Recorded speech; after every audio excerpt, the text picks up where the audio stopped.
News network में दोस्तों आपका स्वागत है। मैं हूं आपके साथ राशिद जहीर। कोरोना के समय तो आपको मालूम था कोरोना जा जा जा। मुझे देखो गाना याद आ गया, मैंने प्यार किया का कबूतर जा जा जा। किस कदर बेवकूफ़ बने थे भारत के लोग, देखा था आपने।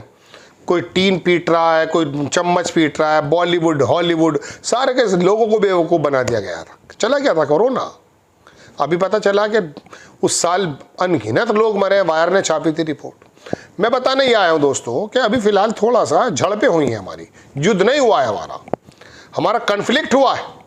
उसके अंदर पूरे देश ने एकजुट होकर के बताया भी है, लेकिन उसका एक इलाज निकाला है। इकोनॉमिक्स टाइम्स ने छापा है सौरभ, ये एक प्रोजेक्ट बनाया जा रहा है, प्रोजेक्ट उद्भाव।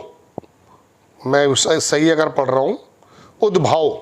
इसके अंदर क्या होगा, Indian army to learn war tactics. जो वॉर की टैक्टिक्स हैं वो लर्न करेगी इंडियन आर्मी फ्रॉम वेद, चारों वेद, पुराण एंड महाभारत। कांग्रेचुलेशन कर लो। इसके अंदर पूरी खबर है। Indian army under its initiative project Udbhav is divide. मैं इसको पढ़ूं, चलिए एक पत्रकार क्या लिखते हैं वो बता देता हूं हिंदी में। उन्होंने कहा कि अब ड्रोन नहीं सुदर्शन चक्र चलेगा, रडार नहीं दिव्य दृष्टि लगेगी, जीपीएस नहीं अंतर्यामी मोड ऑन होगा। यह बिल्कुल सच खबर है। इसे दिल्ली के जाने माने अखबार इकोनॉमिक्स टाइम्स ने रिपोर्ट में छापा है। अजीत साहिब बहुत बड़े पत्रकार हैं, बाहर से रिपोर्टिंग करते हैं। भारत के आर्मी चीफ मनोज पांडे ने आज कहा कि भारतीय सेना ने एक प्रोजेक्ट उद्भाव शुरू किया है जिसमें युद्ध की तरकीबें वेद पुराण महाभारत और अर्थशास्त्र से सीखी जाएंगी। बड़ा जबरदस्त काम कर रहे हैं। चलिए बताऊंगा। अभी अंग्रेजी में लिखा है, उसका अनुवाद किया है इन्होंने कि जनरल पांडे ने क्या कहा कि इस योजना का मकसद है कि सेना में देश की अपनी सोच को बढ़ावा दिया जाए। इसके लिए भारत की पुरानी रणनीति की समझ को आज की फौजी ज़रूरतों से जोड़ा जाएगा ताकि हमारी सेना आने वाले समय के लिए तैयार हो सके। तो सेना को इस मनगढ़ंत कहानियों से कैसे फायदा होगा, नीचे लिखते हैं। जनरल पांडे ने कहा इस प्रोजेक्ट ने सिर्फ पुरानी जंगों और चालाकी भरी रणनीतियों को ही नहीं स्टडी किया, बल्कि भारत की आदिवासी परंपराएं, मराठा समुद्री ताकत और फौज के कई बहादुर लोगों की कहानियां, खासकर महिलाओं की वीरता की कहानियों को स्टडी किया गया। मतलब यह है कि अभिमन्यु ने चक्रव्यूह कैसे तोड़ा और कौटिल्य की कहानी यह भी अब भारतीय सेना को सिखाया जाएगा। सेना कह रही है कि इन सैकड़ों साल पुरानी कहानियों में स्ट्रेटेजिक थिंकिंग छुपी है जिसे अब मॉडर्न वारफेयर में लागू कर सकेंगे। मेरी गुजारिश है साधु संतों को मिलिट्री ट्रेनर बनाकर बुलाना चाहिए। कोई बुराई तो है नहीं। एक कंप्यूटर बाबा मध्य प्रदेश की विधानसभा में बैठा करते थे शिवराज के साथ। देखिए बात ये चल रही है, इनको तो मैं कुछ नहीं कह रहा हूँ साहब, ये वेद पुराण में सब चीज़ें मौजूद हैं। लेकिन मैं ये कहना चाहता हूँ कि जब चीन ने पूरी दुनिया को ये बताया है कि आर्म इंडस्ट्री में मेरे क्या क्या रोल्स हैं, ईरान जैसा मुल्क चीन से अब हथियार लेने की लाइन में लग गया है और दुनिया भर की बात। हमारा तेजस कहाँ है? वो तेजस जानते हैं, कोई उड़ा था तेजस। बात यह है कि जब जहाज़ी अमेरिका के मद्देनज़र और उसमें मिलेंगे और चीन धीरे धीरे तरक्की करता जा रहा है। इसी सेक्टर में चीन का नाम नहीं था, लेकिन इस युद्ध में, इस कन्फ्लिक्ट में जो भी बात निकल कर आई वो मैं आपके सामने नहीं कहना चाहता, वरना सरकार को बुरी लग जाएगी।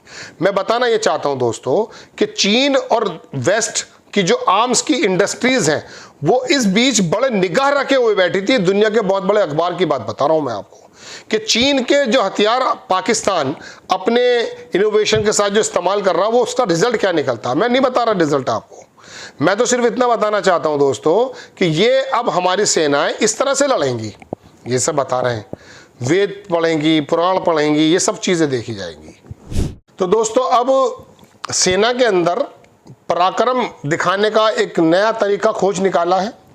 मैं वेदों के ऊपर कोई बात नहीं करना चाहता, लेकिन दुनिया में जब टेक्नोलॉजी और एआई का मामला इतना बढ़ चुका है कि आप ये मानिए कि इसराइल ने जो गज़ा पे तमाम बमबारी की है और वहाँ एआई का क्या क्या इस्तेमाल किया है कि वो बैठ कर के लेबनान के अंदर हज़ारों पेजर्स को फाड़ देता है। आज के वक्त में जब एआई की कम्युनिकेशन हमारी सेना के साथ मजबूती के साथ किस तरह से मिले, सूचनाएं कैसे मिले, ज़मीन और आसमान के आपस में सामंजस्य कैसे हो, इस बात पर गौर न करके कि हमारी कुछ कमियां रही हैं, चूक रही हैं या नहीं, इस बात का जवाब नहीं दिया गया है कि साहब राफेल वहाँ गिरा या नहीं। लॉसेस होते हैं, बता दिया कि नुकसानात होते हैं, बिल्कुल होते हैं। आप क्लियर करो ना कि ये हम क्या कर रहे हैं। F-35 जो $100 बिलियन की आप अमेरिका से दबाव, मैंने आपको कल ही बताया था कि वो हम जानने का अधिकार रखते हैं कि ये आखिरकार इक्विपमेंट्स हमें सिर्फ अमेरिका या वेस्ट की जो कंट्रीज़ हैं वो हमें दबाव दे करके हमें खरीदवा रहा है या हमारी ज़रूरतें किस प्रकार की हैं। आने वाले वक्त में दोस्तों ये जो सेना का जो लड़ाई का जो तरीक़ा है ना वो बिल्कुल बदल जाने वाला है। F-35 को एलन मस्क कह रहा कबाड़। आने वाले वक्त में तो विमान, मतलब चालक रहित विमान जाने, मिसाइल्स कौन से होंगे, घर बैठे बैठे कौन से आप मार कर पाएंगे, क्या है तरीक़ा, क्या चीज़ें हैं, इक्विपमेंट्स कौन कौन से हों। मतलब ये अब सेना के नाम पर आप चुप करते रहिए सब।